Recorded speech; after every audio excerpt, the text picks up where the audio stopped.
ਨਮਸਕਾਰ, ਸਤਿ ਸ਼੍ਰੀ ਅਕਾਲ, ਆਦਾਬ। ਮੇਰਾ ਨਾਮ ਮਨਦੀਪ ਪੁਨੀਆ ਹੈ ਤੇ ਤੁਸੀਂ ਸੁਣ ਰਹੇ ਹੋ ਪੰਜਾਬੀ ਰੇਡੀਓ ਯੂਐਸਏ। ਮੈਂ ਇੱਕ ਵਾਰ ਫਿਰ ਹਾਜ਼ਰ ਹਾਂ ਨਵੇਂ ਬੁਲਟਨ ਦੇ ਨਾਲ ਤੇ ਸ਼ੁਰੂਆਤ ਕਰਦੇ ਹਾਂ ਅੱਜ ਦੀ ਮੁੱਖ ਖਬਰਾਂ ਤੋਂ।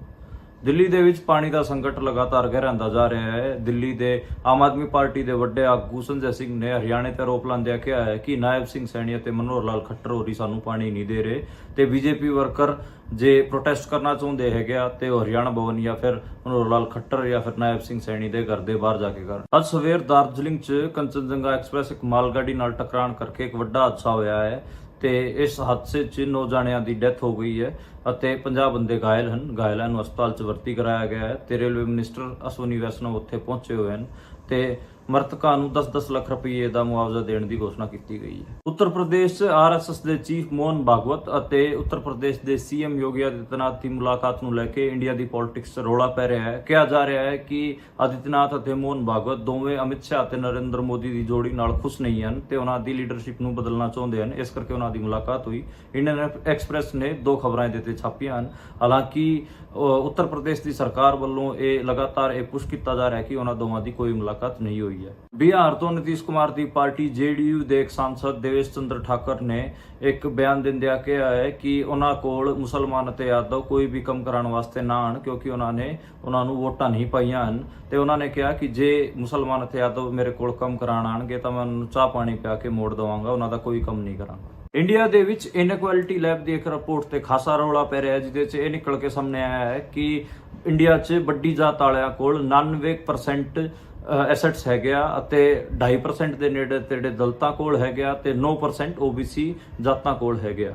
ਇੰਡੀਆ ਦੇ ਵਿੱਚ ਟੈਕਸਟ ਬੁੱਕਸ ਦਾ ਲਗਾਤਾਰ ਭਗਵਾਕਰਨ ਜਾਰੀ ਹੈ। ਦੱਸ ਦਈਏ ਕਿ 12ਵੀਂ ਕਲਾਸ ਦੇ ਬੱਚਿਆਂ ਦੀ ਹਿਸਟਰੀ ਦੀ ਟੈਕਸਟ ਬੁੱਕਸ ਦੇ ਅੰਦਰ ਬਾਬਰੀ ਮਸਜਿਦ ਦੀ ਥਾਂ ਤੇ 3 ਗੁੰਬਦਾਂ ਵਾਲਾ ਵਿਵਾਦਿਤ ਢਾਂਚਾ ਲਿਖ ਦਿੱਤਾ ਗਿਆ ਹੈ। ਬੀਜੇਪੀ ਨੇ ਇਸ ਸਾਲ ਦੇ ਐਂਡ 'ਚ ਹੋਣ ਵਾਲੇ ਵਿਧਾਨ ਸਭਾ ਚੋਣਾਂ ਵਾਸਤੇ ਆਪਣੇ ਇਲੈਕਸ਼ਨ ਇੰਚਾਰਜ ਡਿਕਲੇਅਰ ਕਰ ਦਿੱਤੇ ਹਨ। ਦੱਸ ਦਈਏ ਕਿ ਇਸ ਸਾਲ ਦੇ ਐਂਡ 'ਚ ਹਰਿਆਣਾ, ਮਹਾਰਾਸ਼ਟਰ ਅਤੇ ਝਾਰਖੰਡ ਦੇ ਵਿੱਚ ਵਿਧਾਨ ਸਭਾ ਚੋਣ ਹੋਣ ਜਾ ਰਹੇ ਹਨ।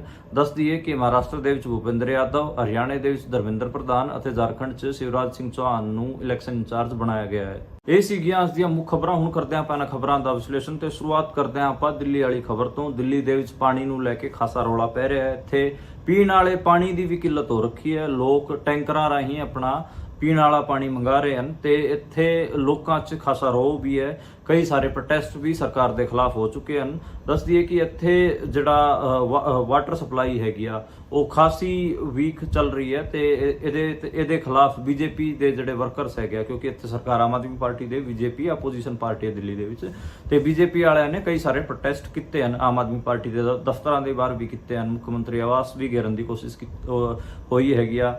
ਤੇ ਦੱਸ ਦਈਏ ਕਿ ਇੱਥੇ ਜਿਹੜਾ MCD ਯਾਨੀ ਕਿ ਜਿਹੜਾ ਨਗਰ ਨਿਗਮ ਵੀ ਹੈ, ਮੁਨਸੀਪਲ ਕਾਰਪੋਰੇਸ਼ਨ ਹੈ, ਉਹ ਵੀ ਆਮ ਆਦਮੀ ਪਾਰਟੀ ਕੋਲ ਹੈ ਤੇ ਵਿਧਾਨ ਸਭਾ 'ਚ ਵੀ ਆਮ ਆਦਮੀ ਪਾਰਟੀ ਇੱਥੇ ਹਕੂਮਤ ਚਲਾ ਰਹੀ ਹੈ। ਇਸ ਕਰਕੇ ਆਮ ਆਦਮੀ ਪਾਰਟੀ ਨੂੰ ਲੈ ਕੇ ਖਾਸਾ ਰੌਲਾ ਪੈ ਰਿਹਾ ਹੈ। ਆਮ ਆਦਮੀ ਪਾਰਟੀ ਦੇ ਆਰੋਪ ਲੱਗ ਰਹੇ ਹਨ ਕਿ ਉਹਨਾਂ ਨੇ ਜਿਹੜਾ ਪਾਣੀ ਦਾ, ਬਿਜਲੀ, ਪਾਣੀ ਦਾ ਤੇ ਸਿੱਖਿਆ ਦਾ ਜਿਹੜਾ ਉਹ ਦਾਅਵਾ ਕਰਦੇ ਹਨ ਤੇ ਉਹ ਖੋਖਲਾ ਹੈ। ਪਾਣੀ ਲੋਕਾਂ ਨੂੰ ਨਹੀਂ ਮਿਲ ਰਿਹਾ ਹੈ ਤੇ ਹਾਲਾਂਕਿ ਆਮ ਆਦਮੀ ਪਾਰਟੀ ਇਹ ਦਾਅਵਾ ਕਰਦੀ ਹੈਗੀ ਹੈ ਕਿ ਉਹ ਫ੍ਰੀ 'ਚ ਪਾਣੀ ਦਿੰਦੀ ਹੈ, ਪਰ ਇੱਥੇ ਤਾਂ ਜਿਹੜਾ ਪੀਣ ਵਾਲੇ ਪਾਣੀ ਦੀ ਵੀ ਖਾਸੀ ਕਿੱਲਤ ਹੋ ਰੱਖੀ ਹੈ। ਗਰਮੀ ਬਹੁਤ ਪੈ ਰਹੀ ਹੈ।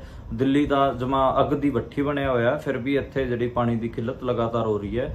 ਤੇ ਆਮ ਆਦਮੀ ਪਾਰਟੀ ਦੇ ਜਿਹੜੇ ਵੱਡੇ ਆਗੂ ਹੈਗੇ ਸੰਜੇ ਸਿੰਘ ਤੇ ਉਹ ਰਾਜ ਸਭਾ ਸਾਂਸਦ ਵੀ ਹੈਗੇ, ਉਹਨਾਂ ਨੇ ਅੱਜ ਇੱਕ ਮੀਡੀਆ ਬਿਆਨ ਦਿੰਦਿਆਂ ਕਿਹਾ ਕਿ ਜਿਹੜਾ ਦਿੱਲੀ ਦੇ ਵਿੱਚ ਜਿਹੜਾ ਪਾਣੀ ਘਟ ਰਿਹਾ ਹੈ ਉਹਦਾ ਰੀਜ਼ਨ ਹਰਿਆਣਾ ਹੈਗਾ। ਹਰਿਆਣੇ ਕਰਕੇ ਦਿੱਲੀ 'ਚ ਪਾਣੀ ਦੀ ਕਿੱਲਤ ਹੋ ਰਹੀ ਹੈ।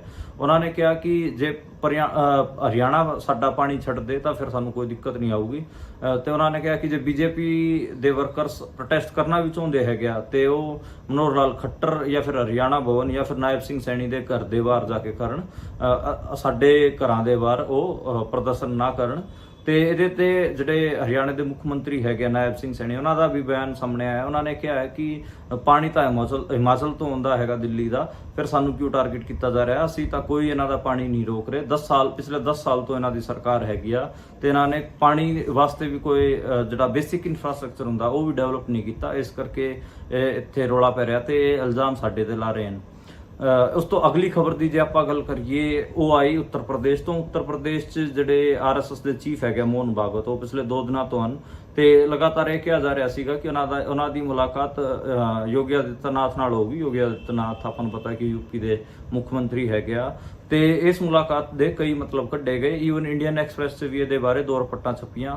ਬਹੁਤ ਸਾਰੇ ਮੀਡੀਆ ਦੇ ਵਿੱਚ ਤਾਂ ਇਹ ਕਲੀਅਰ ਹੋ ਚੁੱਕਿਆ ਕਿ ਉਹਨਾਂ ਦੋਵਾਂ ਦੀ ਮੁਲਾਕਾਤ ਹੋ ਚੁੱਕੀ ਹੈ ਕਿ 2 ਮੁਲਾਕਾਤਾਂ ਹੋਈਆਂ ਹਨ। ਇਸ ਕਿਸਮ ਦੀਆਂ ਗੱਲਾਂ ਚੱਲ ਰਹੀਆਂ ਹਨ। ਇਹਨਾਂ ਦੋਵਾਂ ਦੀ ਮੁਲਾਕਾਤ ਕਿਉਂਕਿ ਦੋਵੇਂ ਤਾਂ ਸੇਮ ਆਈਡੀਓਲੋਜੀ ਤੋਂ ਬਿਲੋਂਗ ਕਰਦੇ ਹੈਗੇ ਤੇ ਦੋਵਾਂ ਦੀ ਮੁਲਾਕਾਤ 'ਚ ਇੰਨਾ ਰੌਲਾ ਕਿਉਂ ਪੈ ਰਿਹਾ? ਉਹਦੇ ਪਿੱਛੇ ਇੱਕ ਰੀਜ਼ਨ ਹੈਗਾ। ਉਹਦੇ ਪਿੱਛੇ ਇੱਕ ਰੀਜ਼ਨ ਇਹ ਹੈ ਕਿ ਜਿਹੜੇ ਅਮਿਤ ਸ਼ਾਹ ਹੈਗੇ ਉਹਨਾਂ ਦੀ ਯੋਗੀ ਨਾਲ ਨਹੀਂ ਬਣਦੀ ਤੇ ਮੋਹਨ ਭਾਗਵਤ ਦੀ ਨਰਿੰਦਰ ਮੋਦੀ ਨਾਲ ਨਹੀਂ ਬਣਦੀ ਹੈਗੀ। ਇਸ ਕਰਕੇ ਅਮਿਤ ਸ਼ਾਹ ਅਤੇ ਨਰਿੰਦਰ ਮੋਦੀ ਦੀ ਜੋੜੀ ਦੇ ਉਲਟ ਕਿਤੇ ਨਾ ਕਿਤੇ ਯੋਗੀ ਆਦਿੱਤਿਆਨਾਥ ਅਤੇ ਮੋਹਨ ਭਾਗਵਤ RSS ਦੇ ਚੀਫ ਦੀ ਜੋੜੀ ਨੂੰ ਦੇਖਿਆ ਜਾ ਰਿਹਾ ਤੇ ਇਹ ਵੀ ਕਿਹਾ ਜਾ ਰਿਹਾ ਕਿ ਬੀਜੇਪੀ ਦਾ ਜਿਹੜਾ ਅਗਲਾ ਰਾਸ਼ਟਰ ਅਧਿਕਸ਼ ਹੋਣਾ ਯਾਨੀ ਕਿ ਜਿਹੜਾ ਨੈਸ਼ਨਲ ਪ੍ਰੈਜ਼ੀਡੈਂਟ ਬਣਨਾ ਉਹਦੇ 'ਚ ਕਿਤੇ ਨਾ ਕਿਤੇ RSS ਆ ਰਹੀ ਹੈ ਕਿ ਅਮਿਤ ਸ਼ਾਹ ਤੇ ਨਰਿੰਦਰ ਮੋਦੀ ਦੀ ਕਠਪੁਤਲੀ ਨਾ ਬਣੇ, ਕੋਈ ਅਦਾ ਦਾ ਬੰਦਾ ਬਣੇ ਜਿਹੜਾ ਕਿ ਇੰਡੀਪੈਂਡੈਂਟਲੀ ਗਵਰਨ ਕਰ ਸਕੇ ਅਕੋਰਡਿੰਗ ਟੂ RSS ਦੇ ਕਹਿਣ ਮੁਤਾਬਕ ਚੱਲ ਸਕੇ ਤੇ ਉਹਦੇ 'ਚ ਘਮੰਡ ਨਾ ਹੋਵੇ। ਤੁਸੀਂ ਯਾਦ ਕਰੋ ਜਦੋਂ ਇਲੈਕਸ਼ਨਾਂ ਦੇ ਰਿਜ਼ਲਟ ਆਏ ਉਸ ਤੋਂ ਬਾਅਦ RSS ਦੇ ਜਿਹੜੇ ਚੀਫ ਹੈਗੇ ਮੋਹਨ ਭਾਗਵਤ ਉਹਨਾਂ ਦਾ ਇੱਕ ਬਿਆਨ ਖਾਸਾ ਵਾਇਰਲ ਹੋਇਆ ਸੀ ਜਿਹਦੇ 'ਚ ਉਹਨਾਂ ਨੇ ਕਿਹਾ ਸੀਗਾ ਕਿ ਜਿਹੜੇ ਸੇਵਕ ਦੇ ਵਿੱਚ ਕਦੇ ਵੀ ਘਮੰਡ ਨਹੀਂ ਆਉਣਾ ਚਾਹੀਦਾ ਤੇ ਜੇ ਘਮੰਡ ਆਇਆ ਇਸੇ ਕਰਕੇ ਇਸ ਕਿਸਮ ਦੇ ਰਿਜ਼ਲਟ ਆਏ। ਉਹਨਾਂ ਦਾ ਇਹ ਬਿਆਨ ਖਾਸਾ ਵਾਇਰਲ ਹੋਇਆ ਸੀ। ਇੰਦਰੇਸ਼ ਕੁਮਾਰ ਦਾ ਵੀ ਜਿਹੜਾ ਬਿਆਨ ਵਾਇਰਲ ਹੋਇਆ ਸੀਗਾ ਕਿ ਇਹਨਾਂ 'ਚ ਘਮੰਡ ਆ ਗਿਆ ਸੀਗਾ, ਇਸ ਕਰਕੇ 240 ਤੇ ਰੁਕ ਗਏ ਤੇ ਇਸ ਕਰਕੇ ਲਗਾਤਾਰ ਇਸ ਕਿਸਮ ਦੇ ਕਿਆਸ ਵੀ ਲਾਏ ਗਏ ਕਿ ਜਿਹੜੇ RSS ਹੈਗੀ ਆ ਉਹ ਨਰਿੰਦਰ ਮੋਦੀ ਤੇ ਹਮਲਾ ਕਰ ਰਹੀ ਤੇ ਨਰਿੰਦਰ ਮੋਦੀ ਦੀ ਲੀਡਰਸ਼ਿਪ ਨੂੰ ਪਸੰਦ ਨਹੀਂ ਕਰ ਰਹੀ।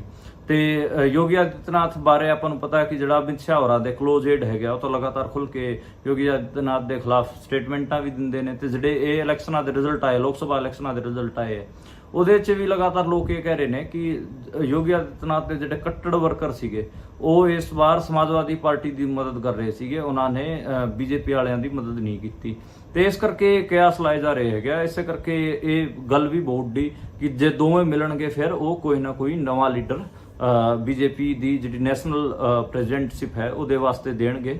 ਪਰ ਦੋਵਾਂ ਨੇ ਡਿਨਾਈ ਕੀਤਾ ਕਿ ਸਾਡੀ ਕੋਈ ਮੁਲਾਕਾਤ ਨਹੀਂ ਹੋਈ, ਪਰ ਇੰਡੀਅਨ ਐਕਸਪ੍ਰੈਸ ਤੱਕ ਨੇ ਇਸ ਚੀਜ਼ ਨੂੰ ਕਵਰ ਕੀਤਾ ਹੈ ਤੇ ਲਗਾਤਾਰ ਰੌਲਾ ਪੈ ਰਿਹਾ ਇਹਦੇ ਤੇ ਦੇਖਣਾ ਹੋਊਗਾ ਕਿ ਇਸ ਪੂਰੇ ਮਾਮਲੇ 'ਚ ਕੀ ਕਲੈਰਿਟੀ ਹੁੰਦੀ ਹੈਗੀ ਆ। 2 ਜਣਿਆਂ ਦੀ ਮੁਲਾਕਾਤ ਤੇ ਇੰਨਾ ਗਾਹ ਪੈਂਦਾ ਮੈਂ ਕਦੇ ਵੀ ਨਹੀਂ ਦੇਖਿਆ ਜਿੰਨਾ ਰੌਲਾ ਹੁਣ ਪੈ ਰਿਹਾ ਹੈ। ਉਸ ਤੋਂ ਜਿਹੜੀ ਅਗਲੀ ਖਬਰ ਦੀ ਗੱਲ ਕਰੀਏ ਉਹ ਅੱਜ ਸਵੇਰ ਦਾਰਜਲਿੰਗ ਤੋਂ ਆਈ। ਦਾਰਜਲਿੰਗ ਦੇ ਵਿੱਚ ਕੰਚਨਜੰਗਾ ਐਕਸਪ੍ਰੈਸ ਨਾਂ ਦੀ ਇੱਕ ਟ੍ਰੇਨ ਹੈ, ਉਹ ਇੱਕ ਮਾਲ ਗੱਡੀ ਨਾਲ ਟਕਰਾ ਗਈ ਤੇ ਉਹ ਮਾਲ ਗੱਡੀ ਨਾਲ ਟਕਰਾਉਣ ਕਰਕੇ 9 ਬੰਦਿਆਂ ਦੀ ਮੌਤਾਂ ਹੋ ਗਈਆਂ ਹਨ ਤੇ ਵੱਡਾ ਹਾਦਸਾ ਹੋਇਆ ਜਿਹਦੇ 'ਚ 9 ਬੰਦਿਆਂ ਦੀ ਮੌਤਾਂ ਹੋਈਆਂ ਹਨ ਤੇ 50 ਬੰਦੇ ਘਾਇਲ ਹੋਏ ਹਨ। ਘਾਇਲਾਂ ਨੂੰ ਹਸਪਤਾਲ 'ਚ ਭਰਤੀ ਕਰਾਇਆ ਗਿਆ ਹੈਗਾ। ਜਿਹੜੇ ਪ੍ਰਧਾਨ ਮੰਤਰੀ ਨਰਿੰਦਰ ਮੋਦੀ ਹੈਗੇ ਉਹਨਾਂ ਨੇ ਮੌਕੇ ਤੇ ਟਵੀਟ ਕਰਕੇ ਕਿਹਾ ਕਿ ਉੱਥੇ ਰੇਲਵੇ ਮਿਨਿਸਟਰ ਅਸ਼ਵਨੀ ਵੈਸ਼ਨੋ ਪਹੁੰਚ ਰਹੇ ਹਨ ਤੇ ਉਹ ਪਹੁੰਚੇ ਵੀ ਤੇ ਉਹਨਾਂ ਨੇ ਅਨਾਉਂਸ ਕੀਤਾ ਹੈ ਕਿ ਜਿਹੜੇ ਬੰਦੇ ਮਰੇ ਹੈਗੇ ਐਕਸੀਡੈਂਟ 'ਚ ਉਹਨਾਂ ਨੂੰ 10-10 ਲੱਖ ਰੁਪਈਆ ਦਿੱਤਾ ਜਾਊਗਾ ਤੇ ਇਸ ਤੋਂ ਇਲਾਵਾ ਇਹ ਵੀ ਕਿਹਾ ਕਿ ਪੂਰੀ ਜਾਂਚ ਕੀਤੀ ਜਾਊਗੀ। ਜਿਹੜਾ ਟ੍ਰੇਨ ਦਾ ਜਿਹੜਾ ਲੋਕੋ ਪਾਇਲਟ ਹੁੰਦਾ ਹੈ ਉਹਦੀ ਵੀ ਡੈਥ ਹੋ ਗਈ ਹੈ ਤੇ ਇਹਦੇ ਤੇ ਲਗਾਤਾਰ ਸਵਾਲ ਵੀ ਖੜੇ ਹੋ ਰਹੇ ਨੇ ਕਿ ਇੰਡੀਆ ਦੇ ਵਿੱਚ ਲਗਾਤਾਰ ਟ੍ਰੇਨਸ ਦੇ ਐਕਸੀਡੈਂਟ ਹੋ ਰਹੇ ਹਨ ਪਰ ਰੇਲਵੇ ਮਿਨਿਸਟਰ ਦਾ ਇਸਤੀਫਾ ਨਹੀਂ ਮੰਗਿਆ ਜਾ ਰਿਹਾ। ਇੱਕ ਵਾਰ ਤੁਸੀਂ ਯਾਦ ਕਰੋ NDA ਦੀ ਸਰਕਾਰ ਸੀ, ਉਦੋਂ ਨਿਤੀਸ਼ ਕੁਮਾਰ ਰੇਲਵੇ ਮਿਨਿਸਟਰ ਹੁੰਦਾ ਸੀਗਾ, ਇੱਕ ਰੇਲਵੇ ਐਕਸੀਡੈਂਟ ਹੋਇਆ ਸੀਗਾ ਤੇ ਰੇਲਵੇ ਐਕਸੀਡੈਂਟ ਤੋਂ ਤੁਰੰਤ ਬਾਅਦ ਹੀ ਨਿਤੀਸ਼ ਕੁਮਾਰ ਨੇ ਬਾਹਰ ਆ ਕੇ ਕਿਹਾ ਸੀਗਾ ਕਿ ਇਹ ਮੇਰੀ ਗਲਤੀ ਨਾਲ ਹੋਇਆ ਹੈ ਤੇ ਮੈਂ ਇਸਤੀਫਾ ਦਿੰਦਾ। ਥੱਲੇ ਜਿਹੜੇ ਲੋਕ ਹੈਗੇ ਆ ਉਹ ਚੱਜ ਨਾਲ ਕੰਮ ਨਹੀਂ ਕਰ ਰਹੇ ਤੇ ਇਹ ਮੇਰੀ ਨਲਾਇਕੀ ਹੈ, ਮੈਂ ਉਹਨਾਂ ਤੋਂ ਕੰਮ ਨਹੀਂ ਕਰਾ ਪਾ ਰਿਹਾ ਤੇ ਉਹਨਾਂ ਨੇ ਇਸਤੀਫਾ ਦੇ ਦਿੱਤਾ ਸੀਗਾ। ਉਹਨਾਂ ਦੀ ਵੀਡੀਓ ਵੀ ਖਾਸੀ ਵਾਇਰਲ ਕੀਤੀ ਜਾ ਰਹੀ ਹੈ ਕਿ ਪਹਿਲਾਂ ਦੇ ਰੇਲਵੇ ਮਿਨਿਸਟਰ ਇੱਦਾਂ ਦੇ ਹੁੰਦੇ ਸੀ ਤੇ ਕੋਈ ਹਾਦਸਾ ਹੋ ਜਾਂਦਾ ਸੀਗਾ ਤਾਂ ਉਹ ਮੋਰੈਲਿਟੀ 'ਚ ਆਪਣੀ ਨੈਤਿਕਤਾ ਦੇ ਵਿੱਚ ਇਸਤੀਫਾ ਦੇ ਦਿੰਦੇ ਸੀਗੇ। ਪਰ ਪਿਛਲੇ ਕੁਝ ਸਾਲਾਂ 'ਚ ਇੰਨੇ ਜ਼ਿਆਦਾ ਰੇਲ ਦੇ ਹਾਦਸੇ ਹੋਏ ਹਨ, ਰੇਲਵੇ ਮਿਨਿਸਟਰ ਨੇ ਕਦੇ ਵੀ ਇਸਤੀਫਾ ਪੇਸ਼ ਨਹੀਂ ਕੀਤਾ ਹੈ ਤੇ ਆਪਣੇ ਰੀਲਾਂ ਵਾਸਤੇ, ਆਪਣੇ ਫੋਟੋ ਖਿਚਾਉਣ ਵਾਸਤੇ, ਵੀਡੀਓਜ਼ ਵਾਸਤੇ ਉੱਥੇ ਪਹੁੰਚ ਜਾਂਦੇ ਹਨ ਮੌਕੇ ਤੇ ਆਪਣੇ ਫੋਟੋ ਵੀਡੀਓ ਬਣਵਾ ਕੇ ਆ ਜਾਂਦੇ ਹੈਗੇ ਤੇ ਉਹ ਕਹਿੰਦੇ ਲੋਕ ਕਹਿ ਰਹੇ ਕਿ ਇਹ ਤੇ ਲਾਸਾਂ ਤੇ ਵੀ ਰਾਜਨੀਤੀ ਕਰ ਰਹੇ ਹਨ ਤੇ ਇਸ ਕਿਸਮ ਦੇ ਆਰੋਪ ਲੱਗ ਰਹੇ ਹਨ। ਮੈਨੂੰ ਲੱਗਦਾ ਕਿ ਜਿਹੜੀ ਰੇਲਵੇ ਦੇ ਵਿੱਚ ਲਗਾਤਾਰ ਐਕਸੀਡੈਂਟਸ ਦਾ ਵਾਧਾ ਹੋਇਆ ਹੈਗਾ ਇਹ ਬਹੁਤ ਖਤਰਨਾਕ ਹੈ। ਲੋਕ ਇੰਡੀਆ ਦੇ ਵਿੱਚ ਖਾਸੀ ਪੋਪੂਲੇਸ਼ਨ ਹੈ ਤੇ ਵੱਡੀ ਪੋਪੂਲੇਸ਼ਨ ਰੇਲਵੇ ਨਾਲ ਟਰੈਵਲ ਕਰਦੀ ਹੈਗੀ ਆ। ਜੇ ਇਦਾਂ ਦੇ ਹੀ ਹਾਦਸੇ ਹੁੰਦੇ ਰਹੇ ਤਾਂ ਲੋਕਾਂ ਦਾ ਕਿਤੇ ਨਾ ਕਿਤੇ ਇੱਕ ਕੌਨਫੀਡੈਂਸ ਰੇਲਵੇ ਤੋਂ ਲੂਜ਼ ਹੋਊਗਾ, ਇੱਕ ਜਿਹੜਾ ਕਿ ਇੱਕ ਵੱਡਾ ਪਬਲਿਕ ਟਰਾਂਸਪੋਰਟ ਦਾ ਮੀਡੀਅਮ ਹੈਗਾ ਉਸ ਤੋਂ ਜਿਹੜੀ ਅਗਲੀ ਖਬਰ ਦੀ ਗੱਲ ਕਰੀਏ ਉਹ ਬਿਹਾਰ ਤੋਂ ਹੈ। ਬਿਹਾਰ ਦੇ ਵਿੱਚ ਨਿਤੀਸ਼ ਕੁਮਾਰ ਦੀ ਪਾਰਟੀ ਦੇ ਵੱਡੇ ਸਾਂਸਦ, ਵੱਡੇ ਆਗੂ ਤੇ ਸਾਂਸਦ ਦੇਵੇਸ਼ ਚੰਦਰ ਠਾਕਰ, ਉਹਨਾਂ ਨੇ ਕਿਹਾ ਹੈ ਕਿ ਮੁਸਲਮਾਨ ਅਤੇ ਯਾਦਵ ਮੇਰੇ ਕੋਲ ਕੋਈ ਵੀ ਕੰਮ ਲੈ ਕੇ ਨਾ ਆਣ, ਇਹਨਾਂ ਨੇ ਸਾਨੂੰ ਵੋਟਾਂ ਨਹੀਂ ਪਾਈਆਂ, ਇਸ ਕਰਕੇ ਜੇ ਆਣਗੇ ਸਾਡੇ ਕੋਲ ਤੇ ਅਸੀਂ ਇਹਨਾਂ ਨੂੰ ਚਾਹ ਪਿਆ ਕੇ ਨਾਸ਼ਤਾ ਕਰਾ ਕੇ ਤੋਰ ਦੇਵਾਂਗੇ, ਪਰ ਇਹਨਾਂ ਦੇ ਕੰਮ ਨਹੀਂ ਕਰਾਂਗੇ। ਤੇ ਇਹ ਜਿਹੜਾ ਉਹਨਾਂ ਦਾ ਬਿਆਨ ਉਹਨਾਂ ਨੇ ਦਿੱਤਾ ਉਹ ਖਾਸਾ ਵਾਇਰਲ ਹੋ ਰਿਹਾ ਹੈ। ਤੇ ਇਸ ਤੇ ਜਿਹੜਾ ਆਪੋਜੀਸ਼ਨ ਪਾਰਟੀਆਂ ਹੈਗੀਆਂ ਉਹ ਕਹਿ ਰਹੇ ਨੇ ਕਿ ਦੇਖੋ ਕਿਵੇਂ ਦੋ ਸਮਾਜਾਂ ਨੂੰ ਇਹ ਲਗਾਤਾਰ ਟਾਰਗੇਟ ਕਰ ਰਹੇ ਹਨ। ਆਪਾਂ ਨੂੰ ਪਤਾ ਕਿ ਉੱਤਰ ਪ੍ਰਦੇਸ਼ ਅਤੇ ਬਿਹਾਰ 'ਚ ਮੁਸਲਮਾਨਾਂ ਨੇ ਅਤੇ ਯਾਦਵਾਂ ਨੇ ਬੀਜੇਪੀ ਨੂੰ ਵੋਟਾਂ ਨਹੀਂ ਪਾਈਆਂ ਤੇ ਬੀਜੇਪੀ ਦੇ ਨਾਲ ਜਿਹੜੇ ਅਲਾਇੰਸ ਸੀਗੇ, ਜਿਵੇਂ ਨਿਤੀਸ਼ ਕੁਮਾਰ ਦੀ ਪਾਰਟੀ JDU ਸੀ, ਉਹਨਾਂ ਨੂੰ ਵੋਟਾਂ ਨਹੀਂ ਪਾਈਆਂ ਸੀ। ਤੇ ਉਹਨਾਂ ਦੀ ਖਿੱਚ ਇਸ ਟਾਈਮ, ਕਿਉਂਕਿ ਯੂਪੀ ਦੇ ਵਿੱਚ ਤਾਂ ਖਾਸੀਆਂ ਸੀਟਾਂ ਘਟ ਗਈਆਂ ਸੀ ਇਹਨਾਂ ਦੀ, ਬਿਹਾਰ ਦੇ ਵਿੱਚ ਵੀ ਇਹਨਾਂ ਨੂੰ ਮਾੜਾ ਮੋਟਾ ਡੈਂਟ ਲੱਗਿਆ, ਇਸ ਕਰਕੇ ਜਿਹੜੀ ਖਿੱਚ ਹੈਗੀ ਆ ਉਹ ਆਪਾਂ ਨੂੰ ਹੁਣ ਦੇਖਣ ਨੂੰ ਮਿਲ ਰਹੀ ਹੈ। ਜਿਹੜੀਆਂ ਬਿਹਾਰ ਦੇ ਵਿੱਚ ਜਿਨ੍ਹਾਂ ਬੰਦਿਆਂ ਦੀ ਮਤਲਬ ਯੂਪੀ ਔਰ ਬਿਹਾਰ ਦੇ ਵਿੱਚ ਜਿਹੜੀ ਬੀਜੇਪੀ ਅਤੇ ਬੀਜੇਪੀ ਦੇ ਅਲਾਈਜ਼ ਪਾਰਟਨਰਸ ਦੇ ਕੈਂਡੀਡੇਟਸ ਦੀ ਜੀਤ ਵੀ ਹੋਈ ਹੈ, ਉਹ ਵੀ ਖਾਸੀ ਛੋਟੀ ਹੈਗੀ ਆ। ਜਿਹੜੀ ਜਿੱਤ ਹੈ ਉਹ ਵੀ 50,000 ਦੇ ਥੱਲੇ, ਲੱਖ ਦੇ ਥੱਲੇ ਹੀ ਹੈ। ਕੋਈ ਜ਼ਿਆਦਾ ਵੱਡੀਆਂ ਜਿਹੜੀਆਂ ਵਿਨਿੰਗ ਮਾਰਜਨ ਹੈਗਾ, ਕੋਈ ਜ਼ਿਆਦਾ ਵੱਡੇ ਨਹੀਂ ਰਹੇ, ਇਸ ਕਰਕੇ ਉਹ ਜਿਹੜੀ ਖਿੱਚ ਹੈ ਉਹ ਹੁਣ ਆਪਾਂ ਨੂੰ ਦੇਖਣ ਨੂੰ ਮਿਲ ਰਹੀ ਹੈ। ਉਸ ਤੋਂ ਜਿਹੜੀ ਅਗਲੀ ਖਬਰ ਦੀ ਗੱਲ ਕਰੀਏ ਉਹ ਇਨਕੁਐਲਿਟੀ ਲੈਬਸ ਦੀ ਇੱਕ ਰਿਪੋਰਟ ਹੈ। ਉਹਦੇ ਤੇ ਇੰਡੀਆ ਦੀ ਪੋਲਿਟਿਕਸ ਦੇ ਵਿੱਚ ਖਾਸਾ ਰੌਲਾ ਪੈ ਰਿਹਾ। ਉਸ ਇਨਕੁਐਲਿਟੀ ਲੈਬ ਦੀ ਰਿਪੋਰਟ 'ਚ ਕੀ ਨਿਕਲ ਕੇ ਆਇਆ ਉਹ ਮੈਂ ਤੁਹਾਨੂੰ ਦੱਸਦਾ। ਇਨਕੁਐਲਿਟੀ ਲੈਬ ਦੀ ਰਿਪੋਰਟ ਨੇ ਇਹ ਕਿਹਾ ਕਿ ਜਿਹੜੇ ਅਰਬਪਤੀ ਹੈਗੇ ਉਹਨਾਂ 'ਚ 89% ਜਿਹੜੀ 99% ਜਿਹੜਾ ਆਪਾਂ ਕਹੀਏ ਕਿ ਧਨ ਹੈਗਾ, 99% ਜਿਹੜੇ ਐਸੈਟਸ ਹੈਗੇ ਆ ਉਹ ਵੱਡੀ ਜਾਤਾਂ ਵਾਲੇ ਜਿਹੜੇ ਵੱਡੀ ਜਾਤਾਂ ਦੇ ਲੋਕ ਹੈਗੇ ਉਹਨਾਂ ਕੋਲ ਹੈਗੇ, ਯਾਨੀ ਕਿ ਜਰਨਲ ਕਾਸਟ ਦੇ ਜਿਹੜੇ ਲੋਕ ਹੈਗੇ ਉਹਨਾਂ ਕੋਲ ਹੈਗੇ ਆ। ਤੇ ਜਿਹੜੇ OBCs ਹੈਗੇ ਉਹਨਾਂ ਕੋਲ ਸਿਰਫ 9% ਹੈਗੇ ਆ। ਤੇ ਜਿਹੜੇ ਦਲਿਤਸ ਹੈਗੇ ਉਹਨਾਂ ਕੋਲ ਸਿਰਫ 2.5% ਦੇ ਨੇੜੇ ਤੇੜੇ ਹੀ ਐਸੈਟਸ ਹੈਗੇ ਆ। ਫਿਰ ਉਹ ਅਮੀਰ ਆਪਾਂ ਕਹੀਏ ਕਿ ਜਿਹੜਾ ਧਨ ਕਹੀਏ ਆਪਾਂ, ਉਹ ਪੈਸਾ ਸਿਰਫ 2.5% ਲੋਕਾਂ ਕੋਲ ਹੈਗਾ।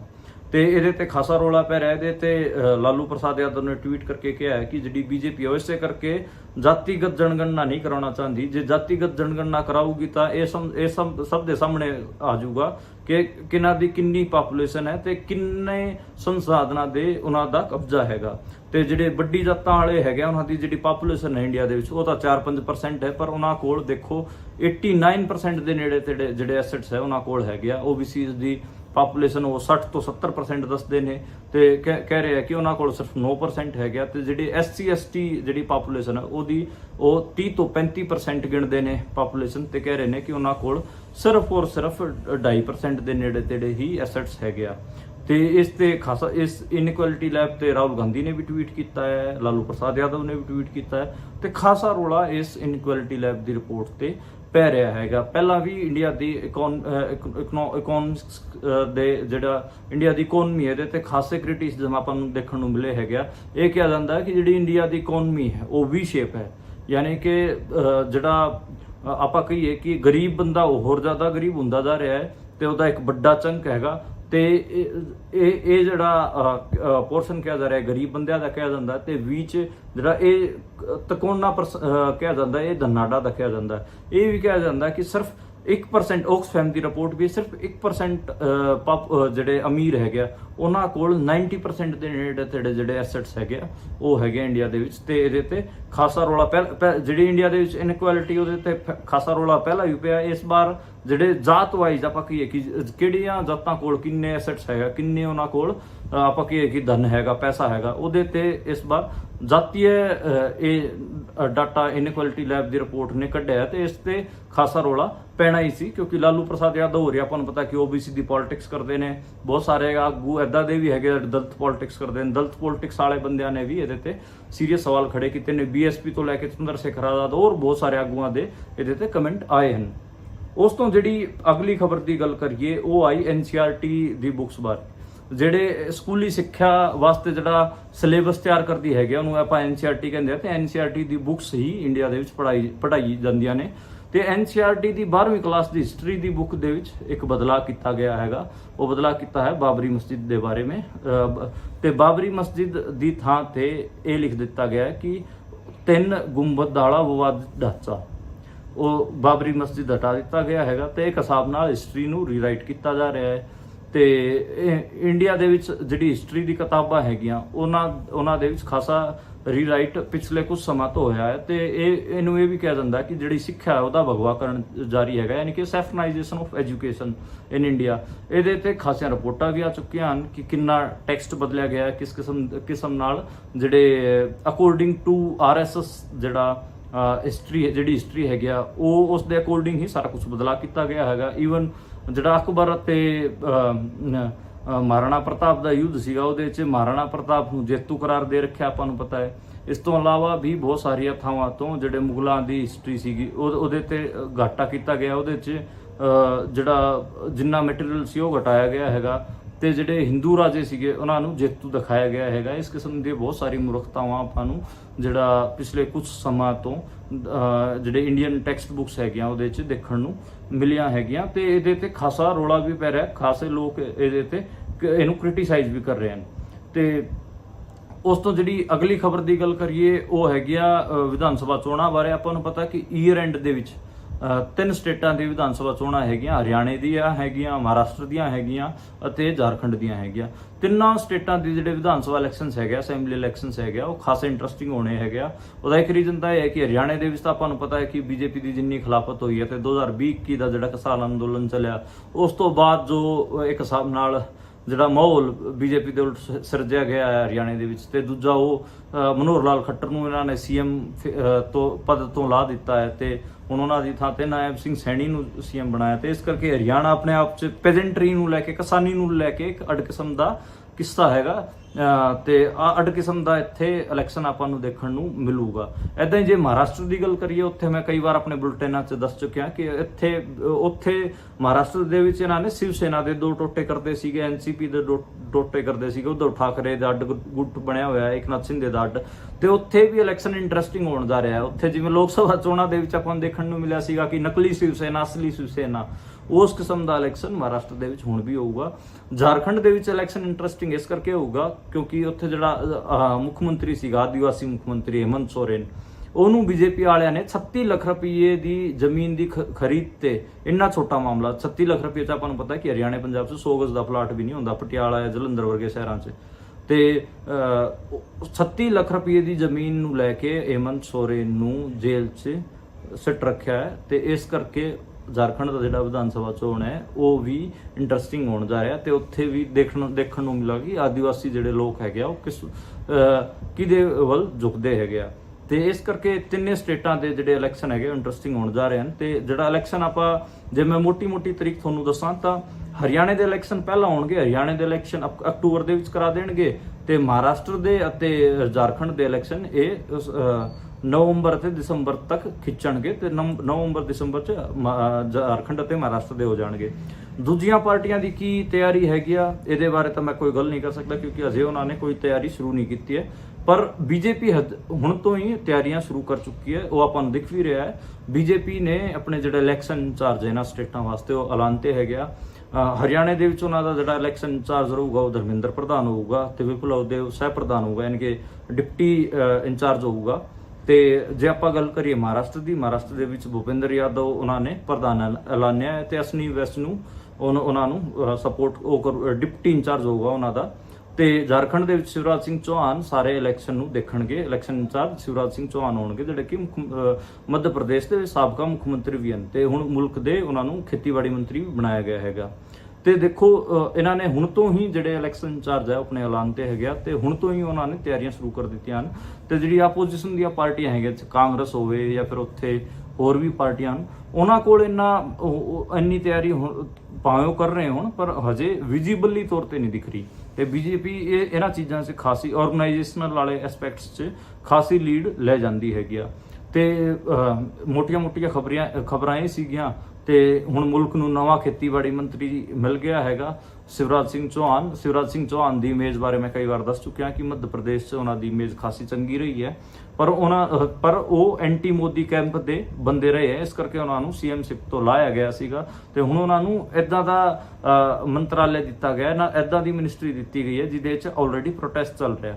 ਖੇਤੀਬਾੜੀ ਮੰਤਰੀ ਉਹਨਾਂ ਨੂੰ ਬਣਾਇਆ ਗਿਆ ਹੈਗਾ ਤੇ ਆਪਾਂ ਨੂੰ ਪਤਾ ਕਿ ਕਿਸਾਨ ਇਸ ਸਮਾਂ ਅੰਦੋਲਨ ਕਰ ਰਹੇ ਹਨ ਤੇ ਸ਼ੰਭੂ ਬਾਰਡਰ ਅਤੇ ਖਨੌਰੀ ਬਾਰਡਰ ਤੇ ਕਿਸਾਨ ਆਪਣੇ ਜਿਹੜੇ ਹੈਗੇ ਆ ਪੰਜਾਬ ਹਰਿਆਣੇ ਦੇ, ਉਹ ਅੰਦੋਲਨ ਹੈਗੇ ਆ, ਉੱਥੇ ਬੈਠੇ ਹੈਗੇ ਆ ਤੇ ਉਹ ਹੁਣ ਉਹਨਾਂ ਨੇ ਆਪਣਾ ਆਫਿਸ ਸਾਂਭ ਲਿਆ ਹੈ ਸ਼ਿਵਰਾਜ ਸਿੰਘ ਚੌਹਾਨ ਨੂੰ, ਤੇ ਮੈਨੂੰ ਲੱਗਦਾ ਕਿ ਉਹਨਾਂ ਨੂੰ ਜਿਹੜੇ ਕਿਸਾਨਾਂ ਦੇ ਮੁੱਦੇ ਹੈਗੇ ਉਹ ਹੱਲ ਕਰਨੇ ਚਾਹੀਦੇ, ਨਹੀਂ ਤਾਂ ਆਪਾਂ ਨੂੰ ਪਤਾ ਕਿ ਇਹ ਪ੍ਰੋਟੈਸਟ ਹੋਰ ਤੇਜ਼ ਹੋਣ ਜਾ ਰਿਹਾ ਹੈ ਤੇ ਕਿਤੇ ਨਾ ਕਿਤੇ ਇਹ ਵੀ ਕਾਲ ਕਦੇ ਵੀ ਆ ਸਕਦੀ ਹੈ ਕਿ ਕਿਸਾਨ ਦਿੱਲੀ ਵੱਲ ਕੂਚ ਕਰਨ। ਤੇ ਇਸ ਕਰਕੇ ਮੈਨੂੰ ਲੱਗ ਰਿਹਾ ਕਿ ਸ਼ਿਵਰਾਜ ਸਿੰਘ ਚੌਹਾਨ ਸਾਹਮਣੇ ਇੱਕ ਨਈ ਕਿਸਮ ਦੀ ਚੁਣੌਤੀ ਹੈਗੀ ਆ ਤੇ ਉਹਨਾਂ ਨੂੰ ਜਿਹੜਾ ਮੰਤਰਾਲੇ ਮਿਲਿਆ ਉਹਦੇ 'ਚ ਪਹਿਲਾਂ ਹੀ ਪ੍ਰੋਟੈਸਟ ਜਾਰੀ ਹੈਗਾ ਤੇ ਸ਼ਿਵਰਾਜ ਸਿੰਘ ਚੌਹਾਨ ਨੂੰ ਕਿਸਾਨਾਂ ਦੀ ਗੱਲ ਸੁਣਨੀ ਚਾਹੀਦੀ। ਜੇ ਉਹ ਮੱਧ ਪ੍ਰਦੇਸ਼ ਵਾਲੀ ਆਪਣੀ ਜਿਹੜੀ ਇਮੇਜ ਹੈ ਉਹਨੂੰ ਕੈਰੀ ਫੋਰਵਰਡ ਕਰਨਾ ਚਾਹੁੰਦੇ ਹੈਗੇ ਆ ਤੇ ਉਹ ਕਿਸਾਨਾਂ ਨੂੰ MSP ਦੇ ਦੇਣ ਤੇ ਉਹਨਾਂ ਦੇ ਪ੍ਰੋਟੈਸਟ ਦੀਆਂ ਜਿੰਨੀਆਂ ਵੀ ਡਿਮਾਂਡਾਂ ਹੈਗੀਆਂ ਉਹ ਸਾਰੀਆਂ ਮੰਨ ਲੈਣ ਤੇ ਉਹਦੇ 'ਚ ਹੀ ਉਹਨਾਂ ਦਾ ਫਾਇਦਾ ਹੋਊਗਾ। ਨਹੀਂ ਤਾਂ ਫਿਰ ਜਿਹੜੇ ਕਿਸਾਨ ਹੈਗੇ ਆ ਉਹਨਾਂ ਦੀ ਜਿਹੜੀ ਇਮੇਜ ਹੈਗੀ ਆ ਉਹਨੂੰ ਜਮਾ ਤਾਰ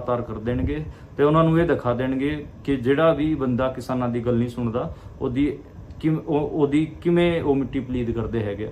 ਤੇ ਕਿਤੇ ਨਾ ਕਿਤੇ ਆਪਾਂ ਨੂੰ ਪਤਾ ਹੈ ਕਿ ਕਿਸਾਨਾਂ ਨਾਲ ਜਿਹੜੀ ਮੋਦੀ ਸਰਕਾਰ ਰਹੀ ਹੈ ਉਹਦਾ ਟ੍ਰੀਟਮੈਂਟ ਬਹੁਤ ਵਧੀਆ ਨਹੀਂ ਰਿਹਾ। ਕਿਸਾਨਾਂ ਤੇ ਇਹਨਾਂ ਨੇ ਡਾਂਗਾ ਵੀ ਭਰਾਈਆਂ ਹਨ, ਕਈ ਕਿਸਾਨਾਂ ਦੀ ਡੈਥ ਵੀ ਹੋਈ ਹੈ ਤੇ ਲਗਾਤਾਰ ਪ੍ਰੋਟੈਸਟ ਹੋ ਰਹੇ ਹਨ। ਤੇ ਇਸ ਕਰਕੇ ਜਿਹੜੀ ਨਵੀਂ ਸਰਕਾਰ ਹੈਗੀ ਯਾਨੀ ਕਿ ਤੀਜੀ ਵਾਰ ਜਿਹੜੀ ਮੋਦੀ ਸਰਕਾਰ ਹੈਗੀ ਆ, ਇਹਦੇ 'ਚ ਆਪਾਂ ਨੂੰ ਇਹ ਦੇਖਣ ਨੂੰ ਮਿਲੂਗਾ ਕਿ ਕਿਵੇਂ ਕਿਸਾਨਾਂ ਨੂੰ ਟ੍ਰੀਟ ਕਰਨਗੇ। ਜੇ ਕਿਸਾਨਾਂ ਨੂੰ ਵਧੀਆ ਤਰੀਕੇ ਨਾਲ ਨਹੀਂ ਟ੍ਰੀਟ ਕਰਨਗੇ ਤਾਂ ਜਿਹੜੇ ਪ੍ਰੋਟੈਸਟ ਹੈਗੇ ਕਿਸਾਨਾਂ ਦੇ ਇਦਾਂ ਹੀ ਚੱਲਦੇ ਰਹਿਣਗੇ। ਇਹ ਮੇਰੀ ਆਬਜ਼ਰਵੇਸ਼ਨ ਹੈ ਕਿਉਂਕਿ ਮੈਂ ਲਗਾਤਾਰ ਗਰਾਊਂਡ ਤੇ ਫਿਰਦਾ ਰਹਿਣਾ ਤੇ ਕਿਸਾਨਾਂ ਦੇ ਵਿੱਚ ਖਾਸਾ ਰੋਹ ਹੈ ਤੇ ਜੇ ਕਿਸਾਨਾਂ ਨਾਲ ਚੱਜ ਦਾ ਟ੍ਰੀਟਮੈਂਟ ਨਹੀਂ ਕਰਨਗੇ, ਉਹਨਾਂ ਨੂੰ ਇੱਜ਼ਤ ਨਾਲ ਉਹਨਾਂ ਨਾਲ ਪੇਸ਼ ਨਹੀਂ ਆਣਗੇ, ਉਹਨਾਂ ਨੂੰ MSP ਨਹੀਂ ਦੇਣਗੇ, ਸਵਾਮੀਨਾਥਨ ਕਮੇਟੀ ਦੀ ਰਿਪੋਰਟ ਨਹੀਂ ਲਾਗੂ ਕਰਨਗੇ, ਲਖੀਮਪੁਰ ਖੀਰੀ ਦਾ ਨਿਆਂ ਨਹੀਂ ਦੇਣਗੇ, ਤਾਂ ਫਿਰ ਇਹ ਜਿਹੜੇ ਪ੍ਰੋਟੈਸਟ ਹੈਗੇ ਆ ਹਰਿਆਣੇ ਪੰਜਾਬ ਦੀ ਧਰਤੀ ਤੋਂ ਲਗਾਤਾਰ ਚੱਲਦੇ ਰਹਿਣਗੇ।